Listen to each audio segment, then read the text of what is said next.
नाशिकमधल्या प्रकारानंतर मंत्री गिरीश महाजन यांनी दिलगिरी व्यक्त केली। डॉक्टर बाबासाहेब आंबेडकरांचं नाव भाषणामध्ये अनावधानानं राहून गेलं असं महाजन यांनी म्हटलं। तर मंत्र्यांनी नाक घासलंय, या प्रकरण ताणू नये असं राऊतांनी म्हटलेलं आहे। डॉक्टर बाबासाहेबांचं नाव अनावधानाने राहून गेल्याचं म्हणत मंत्री गिरीश महाजन यांनी दिलगिरी व्यक्त केली आहे।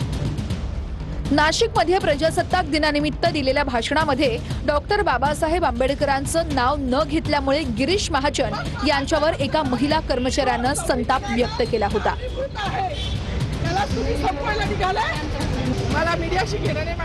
महाजनांच्या भाषणावरती आक्षेप नोंदवणाऱ्या वन विभागाच्या कर्मचारी माधवी जाधव यांनी गोंधळ घातला होता। त्यांना त्यांच्यावर ॲट्रॉसिटी टाकण्यात यावी, मी ही मागणी केली आहे। रितसर तो तक्रार अर्ज दिला आहे। आमचे शेकडोनी वकील कामाला लागले आहेत की ह्या प्रकरणात ॲट्रॉसिटी होते का, आणि जर झाली तर आम्ही सोडणार नाही। तसं काही असेल तर अनावधान झालं असेल, त्यामुळे माझा त्यामागे कुठे काही मुद्दाम नाव डावलण्याचा वगैरे हेतू नाही। आणि मला वाटतं प्रत्येक वेळेला आपण दरवर्षी भाषण देतो, तुम्ही तपासून बघा, त्यावेळेला असं काही होत नाही।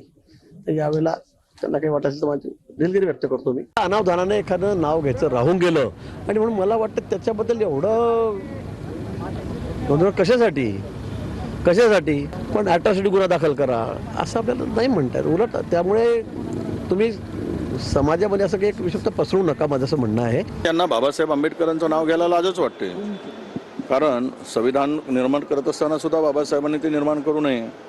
संविधानाला विरोध करणारी मंडळी आहेत, त्यामुळे यांचा विश्वास कुठे संविधानावर आहे। नेमका प्रकार काय घडला होता त्यावर एक नजर टाकूया। नाशिकमध्ये महाजन यांनी भाषणामध्ये बाबासाहेबांचं नाव न घेतल्यानं वन विभागाच्या कर्मचारी माधवी जाधव यांनी आक्षेप नोंदवला। डॉक्टर बाबासाहेब आंबेडकरांचं नाव का घेतलं नाही असा सवाल उपस्थित करत महिला कर्मचारीनं जाब विचारला।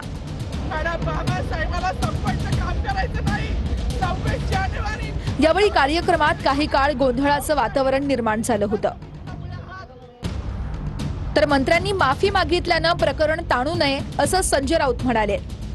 बाबासाहेबांच्या जयंतीच्या दिवशी सगळं गाव जेवण देणारा माणूस मी आहे आणि त्यांच्याबरोबर बसून मी जेवतो स्वतः।